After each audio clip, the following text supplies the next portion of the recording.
Some days are good and some years. Clean Getaway by Nick Stone.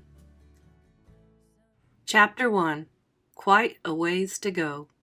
It might sound silly, but to William Scoob Lamar, the Welcome to Alabama the Beautiful sign looks, well, beautiful. Not as beautiful as his best friend Shanice Lockwood in her yellow sundress, but beautiful enough to make Scoob tip his head back, close his eyes, and sigh into the breeze blowing through the open passenger side window of G-Mall's Winnebago. Exhale Dad's lockdown. Inhale the sweet fragrance of freedom, which smells like pine mixed with a little bit of truck exhaust. "You all right over there, Scooby-Doob?" G-Mall says from the driver's seat. She's propped up on the gingham-covered foam wedge she used to see over the steering wheel. Pale, polka-dotted, little hands perfectly positioned at 10 and 2. She's only 4 foot 11 inches tall, G-Mall is.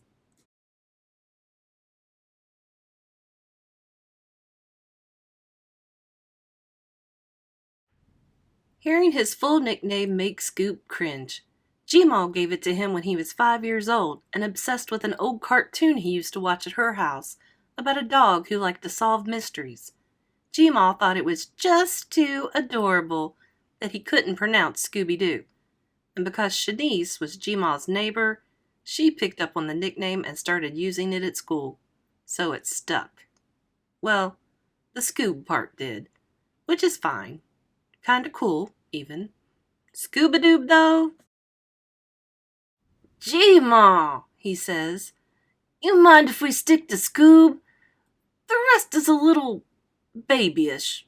No offense," he adds. "Oh, none taken," G-Mall says. "My apologies, Mr. Scoob." "I mean, you can drop the Mr. too," Scoob goes on. This makes G-Mall laugh, which makes Scoob smile. He'd never tell anybody, but there's really no sound in the world he loves more than his grandmother's barking laughter. Dad's not a fan. Says it grates on him because it's the one reminder of G-Mall's past smoking days and potential future lung cancer. But it reminds Scoob of elementary school days playing card games she taught him that he wasn't supposed to know the rules for, like Texas Hold'em and Blackjack. Even now, it blows Scoob's mind that a harsh, booming sound like that could come out of a person as little as G-Mall. "I mean it, though," she says. "You feeling all right? I'm not driving too fast, am I?" She kicks him a wrinkly wink. Now Scoob's the one laughing. He looks up from the brand new road map she handed him once they were both settled and seat-belted. According to the speedometer, the brand new Winnebago he and G-Mall are in has a max speed of 120 miles per hour, but G-Mall has yet to push the needle to 60. "Definitely not too fast, G-Mall. Though I do wonder if there's a minimum speed limit law you're breaking." "Oh, you hush," she says. "Speaking of which, you never said if you liked my new sweet ride or not. That's what you kids call it these days, right? A sweet ride?" She says it in a way that makes her sound like a swarmy used car salesman with oil-slicked hair. Scoob chuckles and shakes his head. Then he peeks over his shoulder into the back.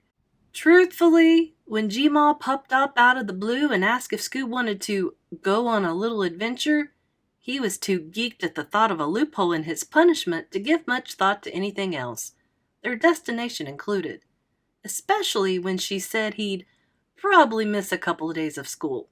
Bonus! He finished item 3, emptied the dishwasher, on the to-do list Dad left for him on the kitchen whiteboard every day, and grabbed his suitcase. Then, after scribbling Dad a quick note about being with G-Mall for the night, Scoob hightailed it out of the house as fast as his off-brand sneaker-clad feet would carry him.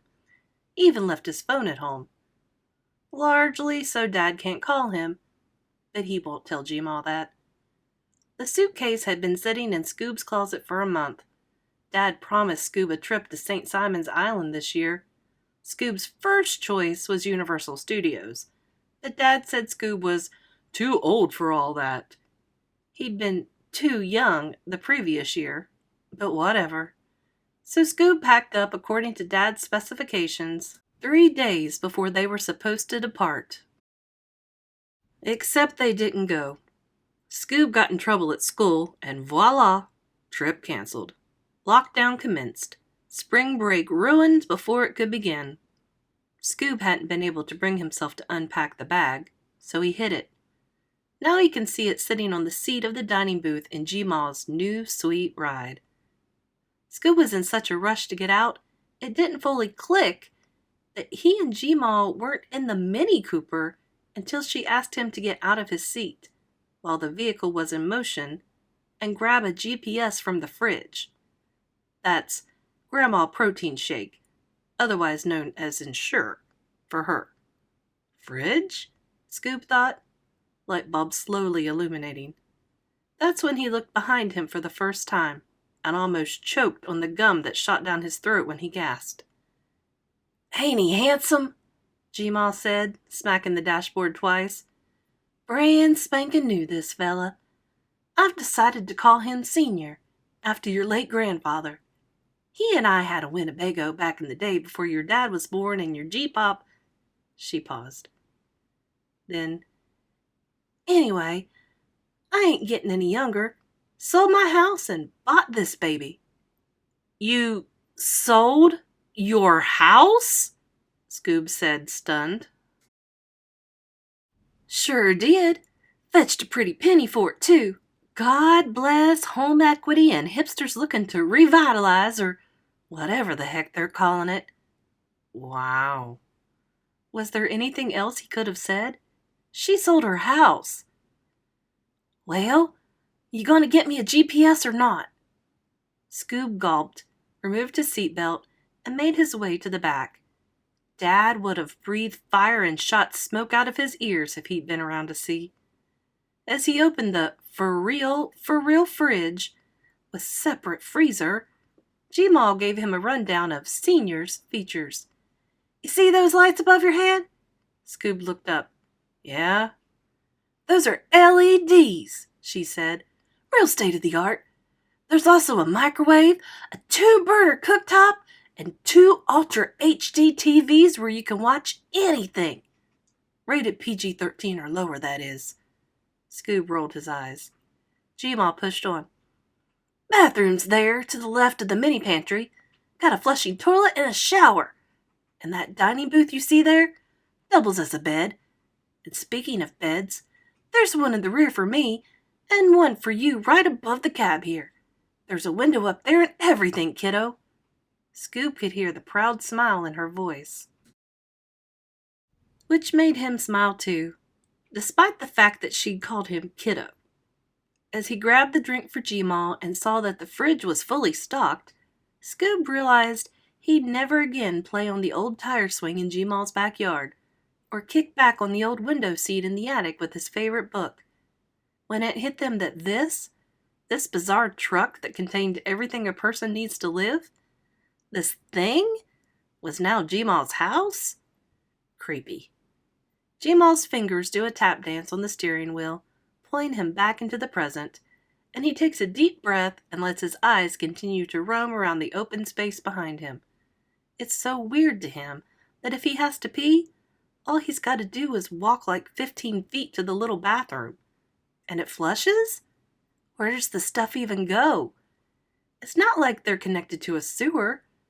And what about the dirty dish and shower water?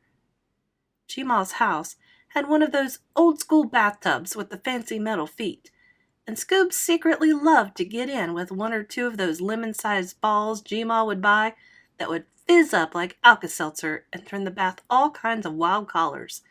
Plop, fizz. And the water would be blue and kind of shimmery, like taking a soak in the galaxy. This RV doesn't have a tub, so no more galaxy baths. His gaze catches on the kitchenette thingy as he faces forward, which just adds to his sudden sadness.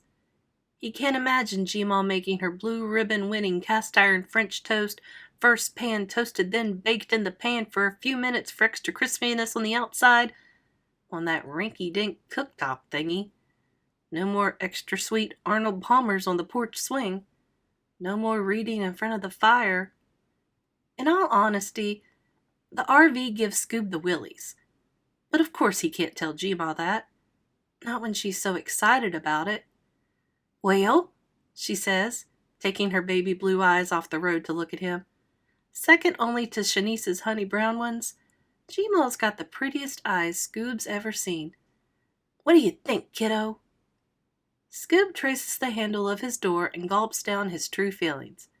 I think it's great, Gma, he says with forced enthusiasm. Whether or not she can tell he's lying, Scoob doesn't know. Good, she says. Settle on in. We've got quite a ways to go. Some days are good and some